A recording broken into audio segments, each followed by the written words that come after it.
Moshi moshi.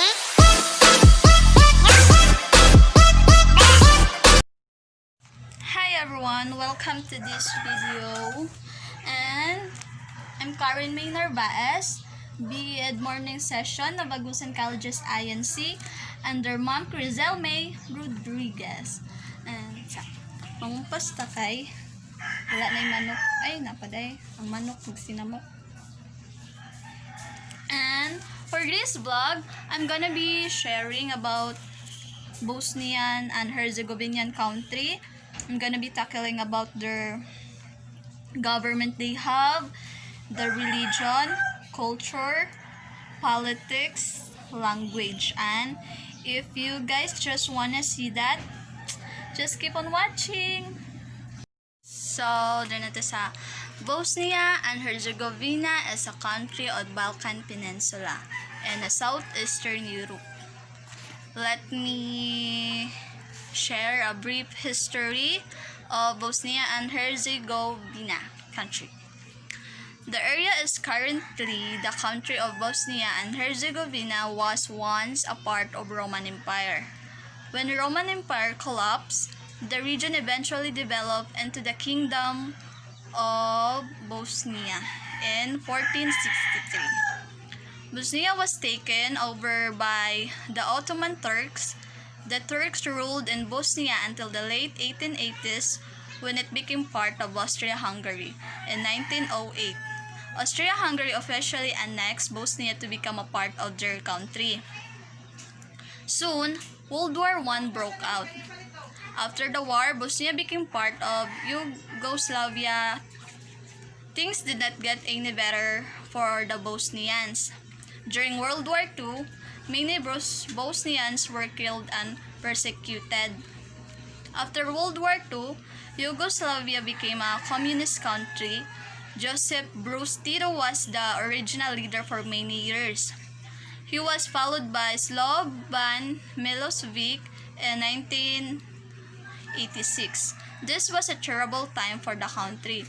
The different ethnic groups within Yugoslavia began to war with each other. The Bosnians wanted their own country and declared their independence on April 5, 1992. They were recognized as a country by United Nations. A month later, today, there are three main ethnic groups that make up Bosnia and Herzegovina. There are Bosnians, Serbs, and Croats. There are also three major languages including Bosnians, Serbians, and Croatian. So, matang brief history sa Bosnian and Herzegovina na country. Napunta sa religion sa Bosnia and Herzegovina na part. So, ang religion nila is Islam, Eastern Orthodox, Catholics, and Judaism, and other religions. According to the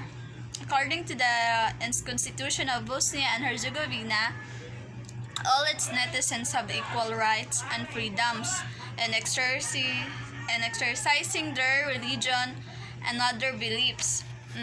The law on the freedom of religion and legal status of churches and religious communities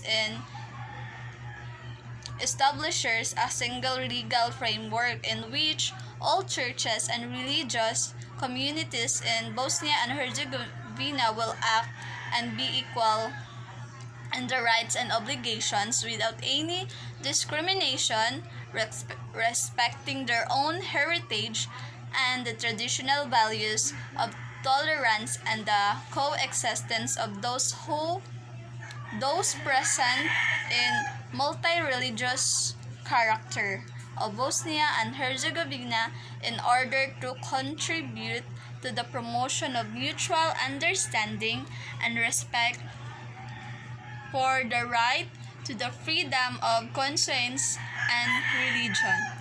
So, moto ang sa religion na part. So, there na punta sa economy status, economy of Bosnia and Herzegovina country. Major industries nila is ang steel, coal, iron, lead, zinc, manganese, vehicle assembly, textiles, tobacco products, wooden furniture, tank and aircraft assembly, domestic appliances, and oil refining. Then, ang ilang agricultural products is ang wheat, corn, fruits, vegetables, and livestock. Then, ang ilang natural resources kay ang coal, iron, copper, lead, zinc, chromite, cobalt, manganese, nickel, clay, salt, and etc. Then, ang ilang major export kay ang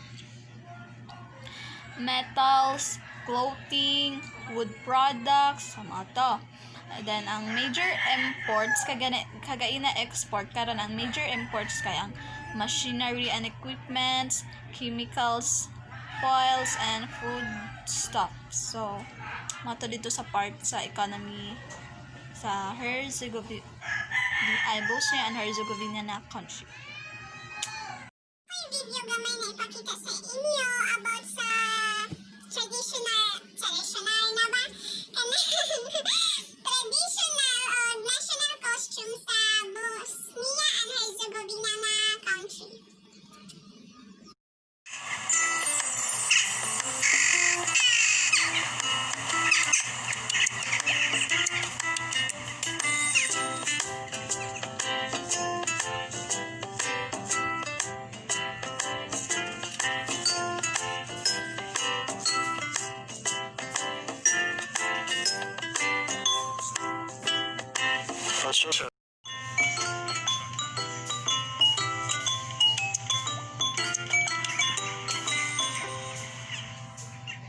So, diri na pod ta sa Bosnians and Herzegovinian culture. So, ilang culture is influenced by its rich heritage. Cultural diversity is the very core of the country. The population is divided into many groups, but a majority of them are Bosnian, Serbs, and people of Jewish, Albanian, Romanian, and Turkish descent live peacefully alongside other groups. Despite differences in their beliefs, their diversity is also evident in social norms, religious and cultural festivities, music, art, and art. Regional dances and folk costumes are a treat to watch, and you'll see a lot of them during festivals. Often dancers are linked together, either holding hands or by gripping strings of beads, handkerchiefs, or a piece of each other's clothing as a sign of unity. These performances are accompanied by traditional instruments like flutes, drums, and violins.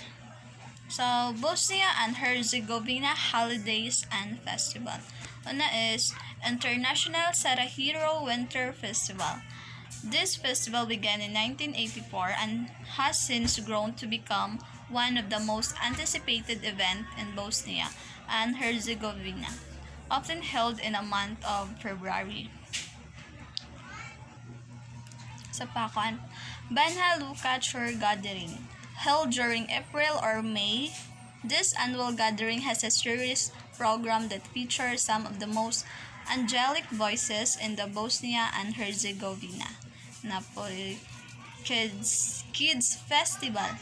If you're planning a family vacation, try your best to catch the Kids Festival, which is held during June. Napoy Baskarsiha Nights, one of the most popular cultural events in Sarajevo in the month-long festival of Baskarsiha Nights features some 40 to 50 different events that honored the rich culture of Bosnia. Summer on the Brabas, Sarajevo Film Festival, Banja Luka Summer Games, Just Fest Sarajevo. So, mo to siyang mga some example sa Bosnia and Herzegovina nga festivals and holidays.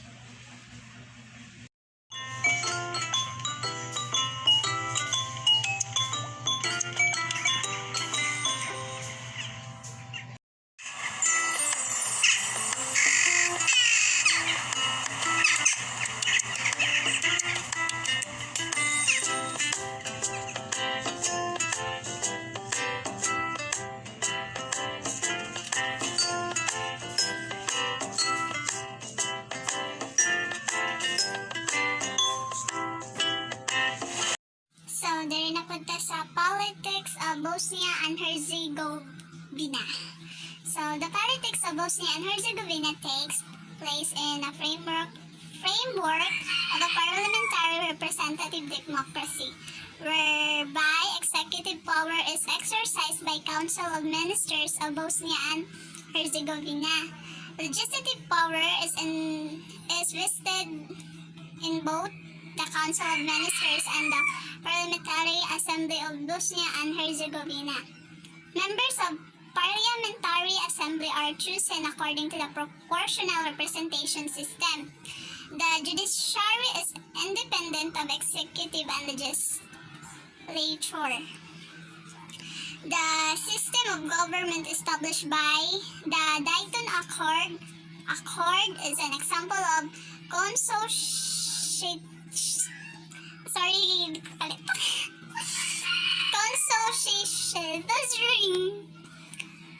is an example of consociationalism.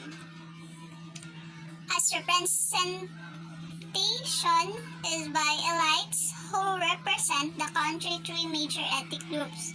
Term constituents, peoples with each having a guaranteed share of power. Bosnia and Herzegovina is divided into two entities. The Federation of Bosnia and Herzegovina and the Republic Sparta, which are politically autonomous to an extent, as well as distinct, which is jointly administered by both. The entities have their own constitution. The Economist Intelligence Unit rated Bosnia and Herzegovina a hybrid regime in 2019. So, moto sa politics na part. So, dire na punta sa language sa Bosnia and Herzegovina. So, the official language in Bosnia and Herzegovina are Bosnian, Serbian, and Croatian, all three known as Serbo-Croatian as they are practically the same language. Serbo-Croatian is written in both Latin and in Cyrillic, making it the only Slavic language to officially use both scripts. In the Republika Sparta, you'll see sign in Cyrillic, so a Serbian English dictionary will be helpful there. Wala na ang manok na napong sa malalim. So, variants among the Serbo-Croatian language differ only in the most academic of venues and also in traditional homes. There are different versions of the language that throughout the area and spoken language changes between regions. However, the vocabulary differences are only cosmetic and do not hinder communication between Orthodox Serbs, Catholic Croats, and Bosnians Muslims. Many Bosnians speak English as well as German, owing to family connections as well tourism in former Yugoslavia before the war. Some older people are also able to speak Croatian as it was taught in school during the communist era. So, ito siya ang language na part. Mao na to siya tanan akong nag-gather na information about Bosnian and Herzegovinian country, the government they have, their religion, politics, culture, their language, na economy status. So, based on the information I gathered, kanang napod ko na learn sa ilaha, ganahan ko sa ilahang kanang I like their law of freedom that they have in their religion, sa religion na part. Which is all religions, communities in which all churches in Bosnia and Herzegovina will act and be equal to everyone in the rights and obligations without discrimination. By this, they're showing respect of their own heritage or their culture kanang ano bitaw bisag lain-lain ilahang beliefs, mga religion, but they act equal, dili unfair, dili kay kanang basta walay discrimination sa ilahang akuan.